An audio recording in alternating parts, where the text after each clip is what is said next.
தீய நெஞ்சம். நேச அனலை காண்பிக்கிற உதடுகளோடு கூடிய தீய நெஞ்சம் வெள்ளிப்பூச்சு பூசிய ஓட்டை போல் இருக்கும். வேத பண்டிதர்கள் இந்த வசனத்திற்கு 2 விதமாக வியாக்கியானம் சொல்லுகிறார்கள். அவற்றின் விவரம் வருமாறு: தீய நெஞ்சம் நேச அனலை காண்பிக்கிற உதடுகளினால் வெளிப்படுத்தப்படும். தீய நெஞ்சம் உள்ளவர்களுடைய சிந்தை தீமை நிரம்பியதாய் இருப்பது போல அவர்களுடைய உதடுகளின் வார்த்தைகளும் தீமை நிரம்பியதாய் இருக்கும். அவர்கள் பொறாமையினால் நிறைந்து பேசுவார்கள். தீய நெஞ்சமும் தீய வார்த்தைகளும் எப்போதும் இணைந்திருக்கும். அது வெள்ளிப்பூச்சு பூசிய ஓட்டை போல் இருக்கும். ஓட்டை உடைத்து போட்டால் அதில் பூசப்பட்டிருக்கும் வெள்ளியை தனியாக எடுத்து விடலாம்.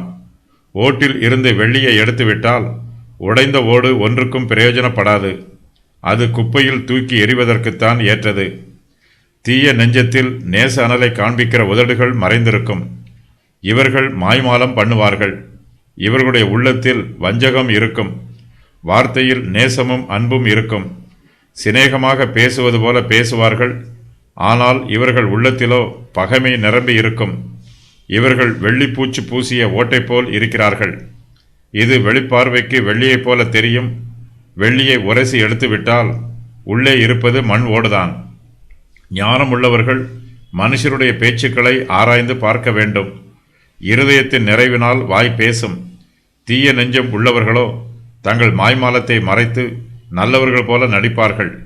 ஞானம் உள்ளவர்கள் மனுஷருடைய இருதயத்தை ஆராய்ந்து பார்த்து அவர்களுடைய மெய்யான சுபாவங்களை அறிந்து கொள்ள வேண்டும்.